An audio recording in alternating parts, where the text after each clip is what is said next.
Nung nagkatotoo at sabi ng mother mo tungkol sa first boyfriend mo, paano mo tinanggap yun? Sa akin po, okay lang naman po. Tanggap ko naman na po yun. Kumbaga, Tita Mel, iniisip ko rin po na hindi lang po sa akin nangyayari.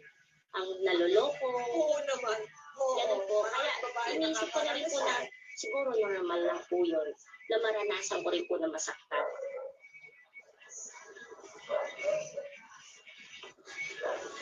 Wala pa rin ilaw dito. Nakakatakot maglakad mag-isa.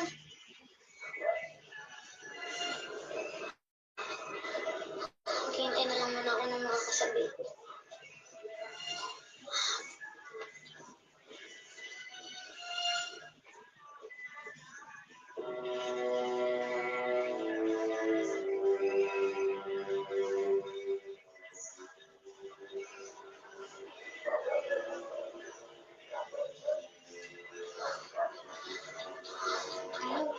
Kalahating oras na ako dito, wala pa rin dumataan.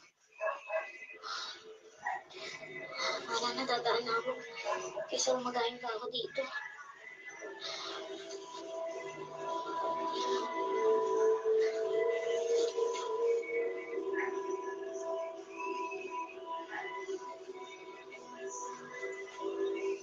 Ay, kalaman!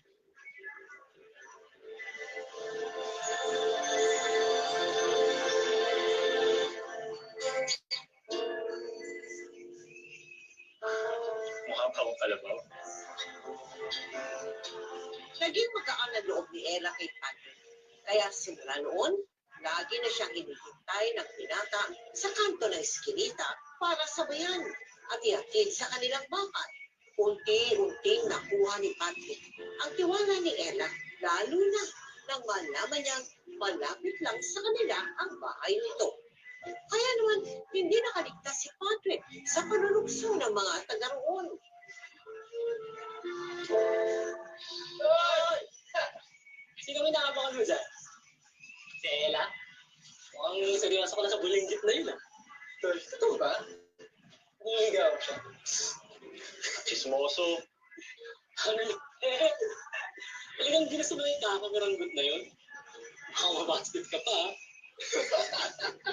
Ako mapabasket. Hintay nga mapapasagot ko yun. Hindi pre. Balita ko, niloko siya ng ex niya. Pinagpalit sa babae. Hindi mo na ano? Wala pong sagutin ka nun. Alam mo, yung dila mo kung makaunano ka. Antayin nyo lang. Antayin nyo, mapapasagot ko yun. Antayin nyo, magiging shota ako yun. Saka hindi ako katulad ng ex nun. Hindi nga. O sige, pustahan. O sige, sige o. Dito. O, 500 na ako. Hindi mo papasagot yun. 500 din sa akin. Oo. Sadya kay Panda. 500. O sige. Pupusta ako ng 1,000. Ayan. Mapapasagot ko sa Ella. Malapit na. Asa ka pa? Asa ka pa? Sige, tago niyo. Bigay niyo sa akin. Tingnan niyo mananalo. Sige. Anong inaisip ng mother mo? Sinabi dyan tungkol kay Patrick. Sino yun? Baka mamaya, baka may masamang gawin sa'yo, gano'n. Oo. Pero nakita niya naman na po na hinahatid lang talaga ako. Eh, anong kaibahan niya sa first boyfriend mo?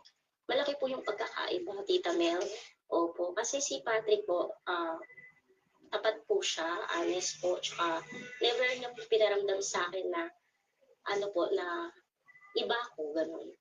Sobrang normal lang po yung pagtingin niya sa akin.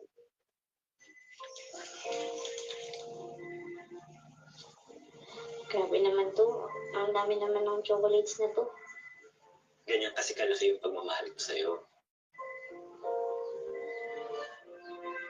Kuya, baka nauubos na yung pera mo. Kakabili mo lang kung ano-ano para sa akin. Okay lang yun. Ang importante, nakikita ko masaya ka. Narinig ko na lang. Totoo ang sinasabi ko sa'yo. Nangungulit ka lang. Huwag mo akong igaya dun sa ex mong tukwala. Hindi ko gagawin sa'yo yung ginawa niya sa'yo. Alam kong hindi madali para sa'yo maniwala sa akin. Pero ito na lang ang isipin mo. Sa tingin mo ba magtsatsaga ako sa'yo ng ganito kung lolokohin na kita? Oo, aminin ko maraming babae ang mga nagpaparamdam sa akin. Pero hindi ko ito nararamdaman sa kanila. Hindi ako nakakaramdam ng ganito. Wala akong pakialam kung kasing liit ka man ng duwende o kasing liit ka man ng langgam. Basta ang alam ko, espesyal ka sa akin. At mahal kita. Totoo yun. Masaya ako kapag kasama kita. At habang tumatagal, lalo rin lumalalim ang pagmamahal ko sa'yo. Kaya ka naman magkahiwalay pa tayo. Hindi ka ba nahihiya sa itsura ko?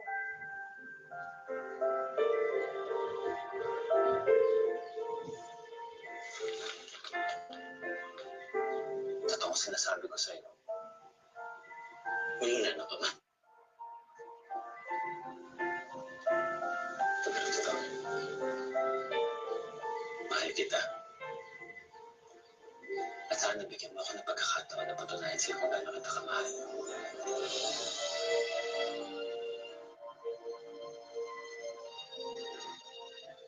Oh, yan na. Talo na kami. Halatang kinaro mo si Ella, ha? Kaya napasagot mo, ha? Hindi na, sa inyo na yan. Tago niya. Kung bakit? Di ba may pustahan tayo na kapag napasagot mo si Ella, sino yung dalawang pusta namin na yun? Pinagpustahan niyo ako? Hayop kayo? Ano akala niyo sa akin na kabayo? Pinagpustahan niyo?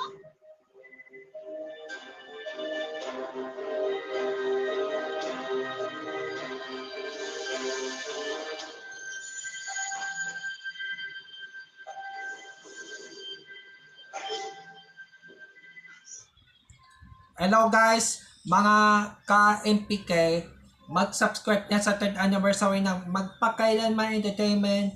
I-click natin yung subscribe channel, i-like sa Facebook page, i-tweet sa Twitter, i-follow lang sa Instagram, at mga social ng mga media accounts. Maraming salamat po mga ka-magpakailanman.